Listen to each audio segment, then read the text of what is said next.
কথায় আছে না, দুবাই এমন এক দেশ যেখানে টাকার ঝলমলানিতে সবাই যেন মোহচ্ছন্ন হয়ে পড়ে। কিন্তু সেই ঝলমলে আলো আঁধারির পেছনে লুকিয়ে থাকে মরুর বালির টিলার মতো অনেক গভীর ষড়যন্ত্র।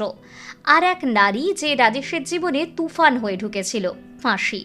না, সেটা তো ছিল মাত্র এক মোড়। আসল অপরাধ ছিল একেবারেই অন্য কিছু, যা ছিল শত্রুদের সাজানো এক বড় চক্রান্তের অংশ। রাজেশ চোখ বন্ধ করল। গল্প ফিরে গেল অতীতে। যখন জেলেরের প্রশ্ন, ফাঁসি দেওয়ার আগে তোমার শেষ ইচ্ছা কি, তখন রাজেশ বলেছিল, হুজুর, আমি আপনার বউয়ের সঙ্গে এক রাত কাটাতে চাই। শব্দগুলো যেন বাতাসে ঝুলে রইল। জেলেরের মুখ হা হয়ে গেল। শেখের মুখ পাথরের মতো শক্ত, কিন্তু ধীরে ধীরে শেখের ঠোঁটে ফুটে উঠল এক নিষ্ঠুর রহস্যময় হাসি। রাজেশ, জানো তো, এই ইচ্ছা তোমাকে আরো গভীর কবরের দিকে ঠেলে দেবে। তবুও ঠিক আছে, 2 দিন পর ফাঁসি হবে, কিন্তু আজ রাত তোমার। রাজেশের নিঃশ্বাস থমকে গেল। এটা কি কোনো চাল, নাকি সত্যি দয়া?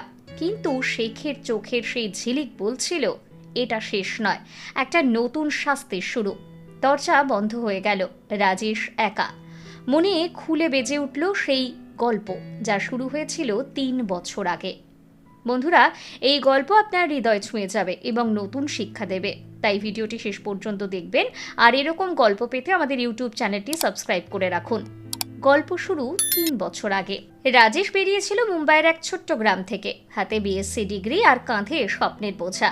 দুবাই যাব, ডলার রোজগার করে ফিরব, মাকে বলেছিল সে। মা আশীর্বাদ দিয়েছিলেন, কিন্তু তার চোখে জল। বাবা, ওখানে শুধু বালি নয়, বিভিন্ন সমস্যাও আছে, সাবধানে থাকিস। দুবাই পৌঁছতেই তার চোখ ঝলসে গেল আলোয়। বুর্জ খালিফার উচ্চতা, মলের ঝলমলে দুনিয়া, আর সেই দামি গাড়িগুলো যেগুলো রাস্তার ওপর ছুটে বেড়াতো স্বপ্নের ঘোড়ার মতো। কিন্তু রাজেশকে স্বাগত জানালো বালি, একটা নির্মাণ সাইটে, যেখানে সারাদিন লোহার রড টানা আর রাতে ঘুমানোর জায়গা বলতে একটা কন্টেনার, যেখানে 10 জন মানুষ থাকে, সেখানে একটা পাখা আর শেয়ার করা বাথরুম। রাজেশের সঙ্গী ছিল পাকিস্তানের সেলিম ভাই আর ভারতের আহমেদ। সেলিম ভাই বলতেন, এখানে টাকা আছে, কিন্তু জীবনের আনন্দ নেই। রাজেশ চাকরি পেল এক ছোট কোম্পানিতে। কোম্পানির নাম আল ফারাজ কনস্ট্রাকশন। বেতন 25,500 টাকা মাসে। খাওয়া দাওয়া বাদ দিলে হাতে থাকতো 4,500। কিন্তু দুবাইয়ের জীবন কঠিন।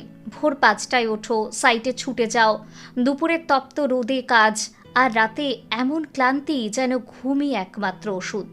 তবু রাজেশের শখ ছিল পড়াশোনার, তাই সে পুরনো বই জোগাড় করত এবং রাতে টর্চ জেলে পড়ত। সে মনে মনে ভাবত, একদিন আমিও ধনী হব। 3 মাস পর কোম্পানি জিতল এক বড় প্রজেক্ট, শেখ আবদুল্লার প্যালেস। দুবাইয়ের তেলের বাদশাহ শেখ আবদুল্লাহ। এখান থেকেই শুরু হয়েছিল রাজেশের জীবনের সেই তুফান। তাদের প্যালেস জুমেরা বিচে, সমুদ্রের ঢেউয়ের সামনে দাঁড়িয়ে। ভাগ্যবান তো তুমি, সেলিম ভাই বলেছিল। শেখের কাছে কাজ করলে ভালো টিপস মিলবে। রাজেশের কিন্তু ভয় লাগতো। শেখকে নিয়ে নানা গুজব শুনেছিল। তার 3 স্ত্রী সবসময় গার্ডদের নজরদারিতে থাকে, আর কেউ যদি সামান্য বেয়াদবি করে, সাথে সাথে চাকরি গেছে। তবু রাজেশের প্রথম দিন কেটে গেল প্যালেসে। গেটে সিকিউরিটি চেক, তারপর ভেতরে। প্যালেস যেন কোনো মহল নয়, পুরো একটা শহর। সেখানে সুইমিং পুল, প্রাইভেট বিচ, আর সেই বাগান যেখানে ফোয়ারাগুলো সোনার মতো ঝকঝক করত। সেই বাগানের পাশে থাকা ওয়ার্কশপেই তাকে দেওয়া হলো কাজ, টুলসের মেইনটেনেন্স। সেখানে কাজ করতে করতেই তার চোখ পড়ল এক জানালায়। জানালা থেকে উকি দিচ্ছিল এক নারী, লম্বা কালো চুল, লাল আরবিয়ান পোশাক, আর 2টি চোখ যেন পটল চেরা। সে ছিল শেখের সবচেয়ে ছোট স্ত্রী, লায়লা। বয়স 25, শেখের বয়স 50। লায়লার হাসি ছিল মরুভূমিতে বৃষ্টির মতো। রাজেশ তাড়াতাড়ি চোখ সরিয়ে নিল, কিন্তু মন উদাস হয়ে রইল তার। সেদিন রাতে কন্টেনারে ঘুমের মধ্যে লায়লার মুখ বারবার তার চোখের সামনে ঘুরে বেড়ালো। এ কি হচ্ছে আমার, সে ভাবল। পরদিন আবার লায়লা বাগানে হাঁটছিল, আর রাজেশ টুল পরিষ্কার করছিল। তাদের চোখাচোখি হলো। লায়লা হাসলো। রাজেশের হৃদয় ধক করে উঠল। দিন কেটে যেতে লাগলো। রাজেশের জীবনে একটা রুটিন তৈরি হলো। সকালে কাজ, দুপুরে লায়লার সঙ্গে দেখা করা, আর সন্ধ্যায় বই পড়া। কিন্তু লায়লা রাজেশের সঙ্গে দেখা করার জন্য আকুল হয়ে উঠল, কখনো বাগান থেকে, কখনো জানালা থেকে। একদিন লায়লা গার্ডকে ডাকলো, এই টুলস ঠিক আছে তো? কথাটা রাজেশকে দেখেই বলল। রাজেশ মাথা নত করে বলল, হ্যাঁ হুজুর।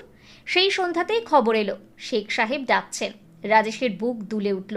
সব জানাজানি হয়ে গেল নাকি? কিন্তু ভেতরে গিয়ে দেখে সামনে দাঁড়িয়ে লায়লা। তোমার নাম? তার মকমলি গলা। রাজেশ। ইন্ডিয়া থেকে? হ্যাঁ। লায়লা হেসে বলল, আমিও। আমার মা দিল্লির। শেখ বিয়ে করেছে ঠিকই, কিন্তু মনটা আজও ভারতের জন্য কাঁদে। প্রথম সত্যি ফাঁস হলো লায়লা ভারতীয় বংশোদ্ভূত। শেখ তাকে কিনেছিল। তোমার চোখে কিছু আছে, লায়লা বলেছিল, যা এখানে এই মরুভূমির লোকেদের নেই। রাজেশ চুপ করে রইল। এই কথা কিন্তু তার মনকে কাঁপিয়ে দিয়ে গেল। সপ্তাহখানেক পর লায়লা তাকে ডেকে পাঠালো প্রাইভেট লাইব্রেরিতে। বইগুলো সাজাও। একলা ঘরে কথা হতে লাগলো। লায়লার জীবনের গল্প শুনে রাজেশের মন ভেঙে গেল। শেখের নিষ্ঠুরতা, একাকী রাত, বাঁধা বন্ধনের দিন। সে আমাকে ভালোবাসে না, লায়লা বলল। আমি শুধু তার সংগ্রহের একটা অংশ মাত্র। এটা কি কেবল সহানুভূতি ছিল নাকি আর কিছু? এক সপ্তাহ পর লাইব্রেরিতে একটা বই পড়ে গেল। বইটা তোলার জন্য রাজেশ হাত বাড়ালো। হঠাৎ লায়লার হাত রাজেশের হাতে ছুঁয়ে গেল। তক্ষুনি যেন রাজেশের শরীর জুড়ে বিদ্যুৎ। Sorry madam. কিন্তু লায়লা চোখ নামালো না। ভয় পেও না, এখানে সবাই ভয় পায়। সেই রাতে রাজেশ আর ঘুমোতে পারল না। তার মনে আগুন জ্বলছিল। পরদিন সেলিম ভাই ফিসফিস করে বলল, সাবধান, শেখের বউদের ওপর নজরদারি থাকে। এক গার্ডকে মেরেও ফেলেছিল গত বছর। রাজেশ হাসল, মজা করো না। কিন্তু তার ভেতরে ভেতরে ভয় ঢুকে গেল। তবু লায়লার সঙ্গে দেখা বন্ধ হলো না। দিনে দিনে গোপন কথা, গোপনে দেখা করা বেড়েই চলল। লায়লা একদিন বলল, আমার নাম লায়লা নয়, ললিতা। শেখ বদলে দিয়েছে। রাজেশও বলল তার গ্রামের কথা, মায়ের কথা। এটা কি প্রেম না ফান? 2 মাস পর শেখ কাতারে ব্যবসার কাজে বাইরে গেল। এই সময় লায়লা রাজেশকে একটা নোট পাঠালো, যেটাতে লেখা ছিল, রাত 9টা, গার্ডেনের পেছনে। রাজেশের হৃদস্পন্দন বেড়ে গেল। সে ভাবছিল যাবে না যাবে না। সেলিম ভাই ঘুমিয়ে পড়েছে। চোখে মুখে উদ্বেগ নিয়ে রাজেশ চুপচাপ বেরোলো। চাঁদনি রাতে লায়লা দাঁড়িয়ে সাদা পোশাকে। তুমি এলে? লায়লা রাজেশের উদ্দেশ্যে বলল। তারপর সে জড়িয়ে ধরল রাজেশকে। এই ঘটনার পর সে কিছুক্ষণ চুপ ছিল। সেই রাত ছিল উন্মাদনার। রাজেশ কখনো ভাবেনি দুবাইয়ের বালি এত নরম হতে পারে। রাজেশ বলল, শেখ জানতে পারলে? লায়লা তার ঠোঁটে আঙুল রেখে বলল, জানবে না, আমার বিশ্বাসী গার্ড আছে। এরপর রাজেশের জীবন বদলে গেল। কাজের সময় তার মন বসে না। তার ভুল বাড়তে থাকলো। আহমেদ জিজ্ঞেস করল, কি ভাই, মুখটা এমন উজ্জ্বল কেন? রাজেশ টালমাটাল উত্তর দিল। কিন্তু লায়লার সঙ্গে সময় জাদুর মতো। লায়লা বলতো, তোমাকে ছাড়া এই প্যালেস কবরস্থান। 4র্থ মাসে একদিন দেখা করতে গিয়ে রাজেশ দেখে লায়লা কাঁদছে। শেখের সন্দেহ হয়েছে, সে নাকি নতুন বউ আনার কথা বলছে। রাগে রাজেশ বলল, চলো পালাই। লায়লা হেসে উঠল, পাগল, সে আমাদের যেতে দেবে কখনো? তবু রাজেশ পরিকল্পনা করতে লাগলো। টাকা জমানো, পাসপোর্ট দেখা। লায়লা রাজি হয়নি। যা আছে এটাই থাক। তারপর আবার ঝড়। সেলিম ভাই একদিন ধরে ফেলল রাজেশকে। সে বলল, শেখের বউয়ের সঙ্গে নাচানাচি করছিস? রাজেশ কেঁপে উঠল, না ভাই। সেলিম সতর্ক করল, শেখ জানলে ফাঁসি। এখানে ব্যভিচারের শাস্তি মৃত্যু। রাজেশ সব সঞ্চয় ঘুষ দিল সেলিমকে। সেলিম চুপ হয়ে গেল। কিন্তু রাজেশ আর ঘুমোতে পারল না। দেখতে দেখতে 6 মাস পেরোলো। অ্যাফেয়ার চরমে। লায়লা গর্ভবতী। তোমার সন্তান? রাজেশ আনন্দে কাঁপল, কিন্তু তার মনে ভয়ও আছে। কি করব? শেখ ভাববে তারই বাচ্চা। লায়লা বলল, হো বুড়ো, সন্দেহ করবে না। কিন্তু শেখ ফিরল বদলে গিয়ে। লায়লার দিকে অদ্ভুত চোখে তাকিয়ে শেখ জিজ্ঞেস করল, তোমার শরীর কেমন? লায়লা হেসে উত্তর দিল। কিন্তু শেখের চোখে সন্দেহের আগুন। সে গুপ্তচর লাগিয়ে দিয়েছিল, বডিগার্ডদের ওপরও নজর। এক রাতে রাজেশ দেখা করতে গেলে গার্ড বাধা দিল। শেখ সাহেব অর্ডার দিয়েছেন। রাজেশ পালিয়ে গেল। পরদিন রাজেশের চাকরিটাও চলে গেল। সেলিম ভাই কোনোভাবে ছোট দোকানে কাজ জোগাড় করে দিল, কিন্তু লায়লার সঙ্গে যোগাযোগ প্রায় বন্ধ। মাঝে মাঝে বার্তা, সাবধান, শেখ কিছু পরিকল্পনা করছে। এক রাতে ফোন এলো। লায়লার কাঁপা গলা, রাজেশ, শেখ আমাকে মেরেছে, বাঁচাও, বাচ্চা বিপদে, বাঁচাও। রাজেশের মাথায় রক্ত উঠে গেল। সে ছুটল প্যালেসের দিকে, কিন্তু গেটে গার্ডরা রাজেশকে ধরে ফেলল। এখানে কি? রাজেশ মিথ্যে বলল, পুরনো জিনিস নিতে এসেছি। শেখ খবর পেল। পরদিন পুলিশ হাজির। শেখের সম্পত্তি চুরি করেছ। রাজেশ স্তব্ধ। কি সম্পত্তি?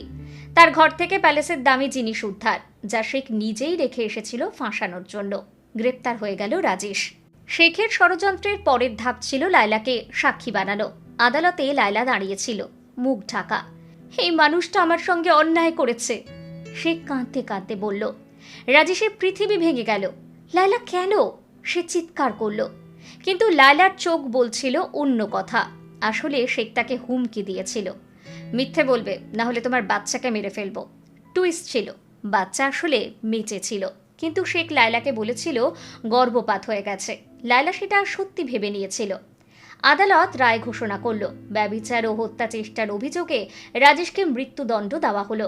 দুবাইয়ের আইনে এ ধরনের রায় অস্বাভাবিক ছিল না, কিন্তু শেখ বিচারকদের কিনে ফেলেছিল। রাজেশকে মৃত্যু কক্ষে পাঠানো হলো।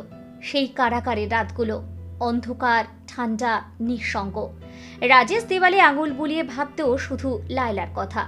ফাঁসির দড়ি তৈরি, ফাঁসির আর মাত্র 2 দিন বাকি। ঠিক তখনই শেখ দেখা করতে এলো রাজেশের সঙ্গে। তোমার শেষ ইচ্ছে? শেখ জিজ্ঞেস করলো।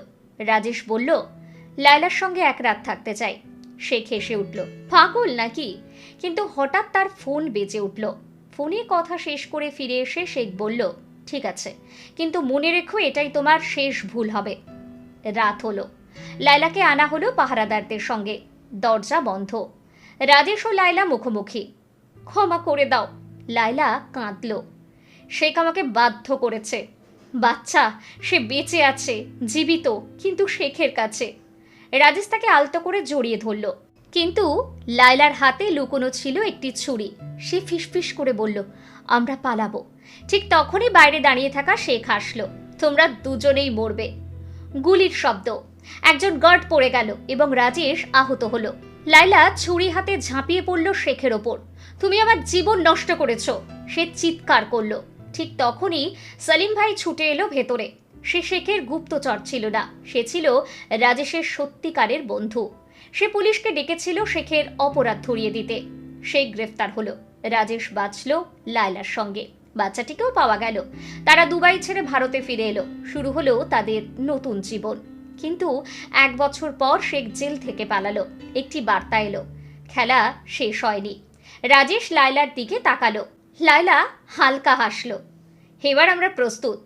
বন্ধুরা, এভাবেই রাজেশ আর লায়লার জীবন এক হয়ে গেল। তাদের সন্তান জন্মালো। এখন তারা সুখে শান্তিতে জীবন কাটাচ্ছে।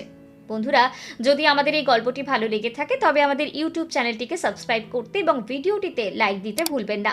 আগামী দিন আরও একটি নতুন এবং আকর্ষণীয় গল্প নিয়ে ফিরে আসব। ধন্যবাদ। জয় হিন্দ, জয় ভারত।